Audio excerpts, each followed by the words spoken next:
शादी का जो पहला गिफ्ट दाऊद ने मुझे दिया वो ये गोल्ड के इयररिंग्स हैं और मैं बहुत खुश हुई थी। मुझे पता भी नहीं, मैं इसके पास ही थी, पता नहीं इसने मतलब जल्दी से मेरे लिए गिफ्ट भी मंगवा लिया। मैं नहीं मंगदी चनता रही ओ खाबा वाला देश, वे मैं पागा वाली होगी जो तेरे नाल जुड़ गए लेक। मैनू लोड़ नहीं दुनियादारी दी, मैं ता चुनिया तू, मैनू होर नहीं कुछ चाहिदा। मेरी मुलाकात इनके घर में हुई, उधर छोटा सा, और सबसे पहले इसी ने मुझे प्रपोज़ किया था। मैंने अचानक ही मतलब फ़ोन किया मामू को, तो उन्होंने मुझे बताया कि दाऊद को करंट लगा है और वो ऑपरेशन थिएटर में है। तो मैं परेशान हो गई, मैंने कहा करंट लगे तो ऑपरेशन तो नहीं होता। तो फिर बाद में जब मैंने मतलब घर वालों से कहा कि मैंने जाना है, हमारे रिलेशन के बारे में पता था, तो उन्होंने कहा कि नहीं तुझे नहीं लेके जाना। फिर मैंने ज़िद की, तो फिर मैं हॉस्पिटल में गई इसके पास। फिर उसके बाद मैं इसको मिल के आई और ऑपरेशन थिएटर में से अभी 8 घंटे हुए थे ये बाहर आया था और डॉक्टर्स कह रहे थे कि अभी इसको होश नहीं आएगी। तो फिर भी मैंने इसको आवाज़ दी तो इसने एकदम से आंखें खोली और ये हंसने लग गया, स्माइल इसने की। तो मैं बहुत ज़्यादा खुश हुई। फिर मैंने इसको हिम्मत दी और मैंने इसको कहा कि आप हिम्मत रखो, आप टेंशन ना लो और मैं हमेशा आपका साथ दूंगी। और अब मैं इसका साथ दे रही हूँ और ज़िंदगी भर इसका साथ। काफ़ी लंबी लेंथ थी, तो पहले तो 3 जनों ने पकड़ी थी तो वो लचक नहीं खा रही थी, लेकिन जब वो ऊपर खींच ली मैंने सारी, तो फिर वो ऊपर से जब दी ना, फिर वो ऊपर से ऐसे डाउन हुई है इस साइड को, तो जो उसकी नीचे वाली साइड थी ना वो ऐसे ऊपर को हुई है और मेन तारों के साथ टच हो गई। नहीं, मुझे छट रही एक आधे मिनट रही है।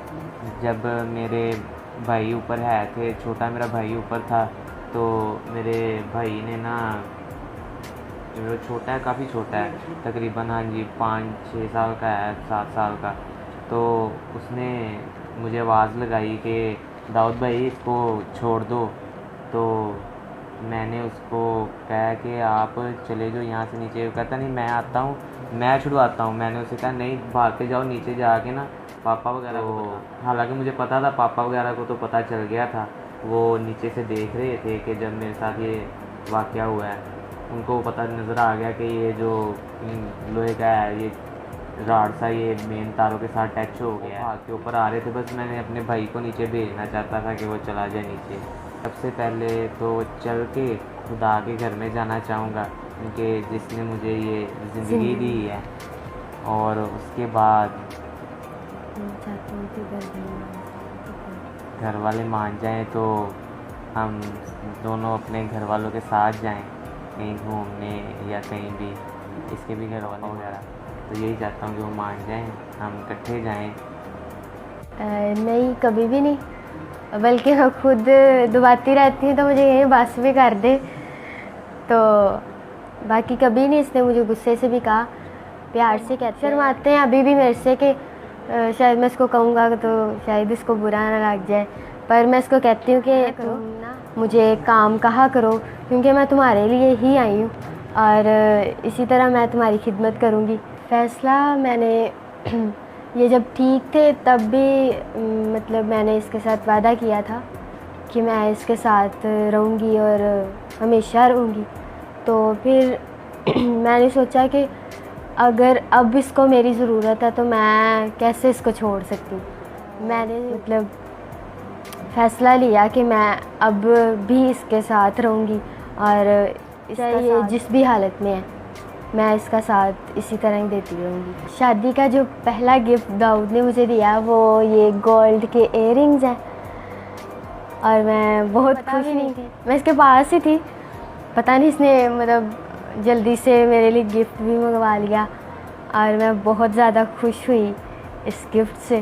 मैं सुबह भी मतलब सोच रही थी और मैं कह रही थी कि मुझे कुछ भी नहीं चाहिए दाऊद के अलावा, और मेरे जहन में एक गाना आया कि मैं नहीं मंगदी चनता रही ओ खाबा वाला देश, वे मैं पागा वाली होगी जो तेरे नाल जुड़ गए लेक। ਮੈਨੂੰ ਲੋੜ ਨਹੀਂ ਦੁਨੀਆਦਾਰੀ ਦੀ, ਮੈਂ ਤਾਂ ਚੁਣਿਆ ਤੂੰ, ਮੈਨੂੰ ਹੋਰ नहीं कुछ चाहिदा, मेरी ਤਾਂ दुनिया तू। मामू वगैरह के पास ही रह रहे हैं। तो वैसे पापा हैं, उन्होंने दुकान डाली है छोटी सी, लेकिन वो कम ही चलाते हैं क्योंकि उनसे ज़्यादा काम ही ना होता, ना ज़्यादा देर बैठा जाता है। अभी वैसे मामू वगैरह ही हैं, यहाँ से मामू ही देखभाल करते हैं, सारा कुछ मामू वगैरह ही करते हैं। हुकूमत से यही मेरी अपील है कि मुझे स्पेशल तौर पे कोई बाजू वगैरह लग जाएं, टांग लग जाए और कोई ऐसा कारोबार करवा दिया जाए कि जो ज़्यादा वज़नी ना हो, जिसमें वज़न ना उठाना पड़े, क्योंकि मैं वज़नी काम नहीं कर सकता, ताकि मैं अपने घर को अच्छे तरीके से चला सकूँ।